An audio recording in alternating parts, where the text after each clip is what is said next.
Yo, good morning. Driving home from the gym right now, and I just want to make a quick video because I've been thinking about this since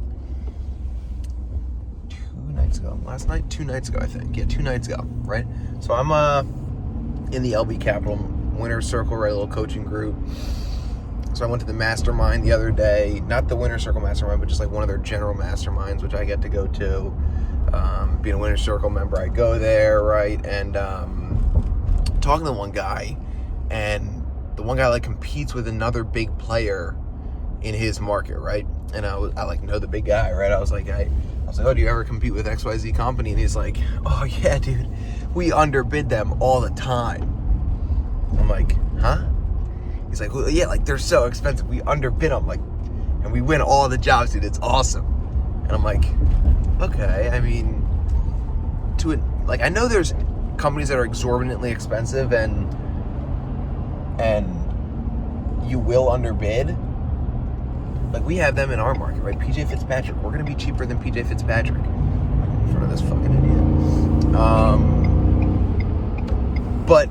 But we don't take pride in it, right? So, like, I just want to illustrate the point that I hope everybody realizes how important pricing is in home service and home improvement.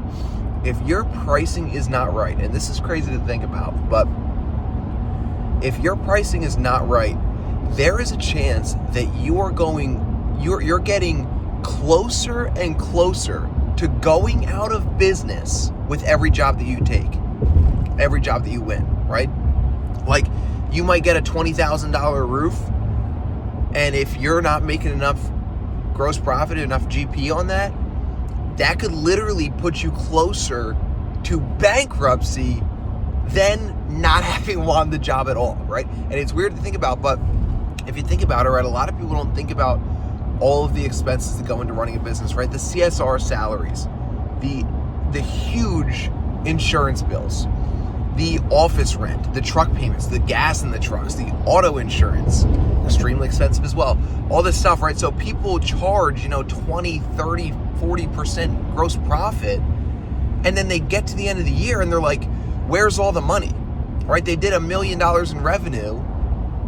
They maybe had $700,000 in cost of goods sold, and then they have a little bit of marketing budget, everybody's salary, new tires for all the trucks, and gas, and fucking staples for the office, like all this random shit that nobody thinks about when they're building out their price books and their pricing.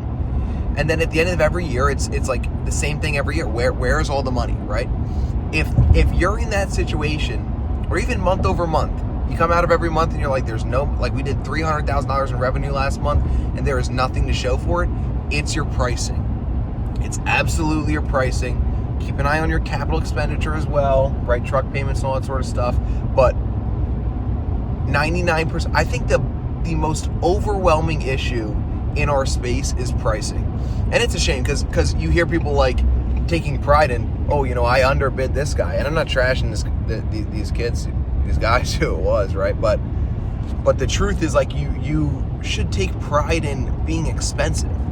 You should take pride in having enough money at the end of the year to get your wife a nice gift for Christmas.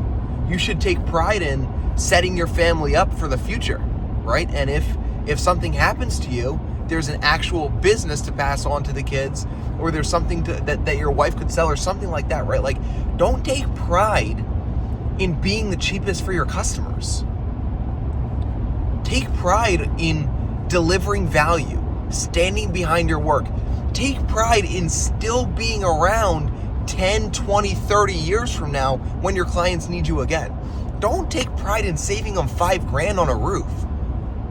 Is that really what's important here? If that's what's important, fine. Then roof for 20 years, be the only employee, and then die or like shut the business down. Like there's no sellable business at that point. So those are options, right?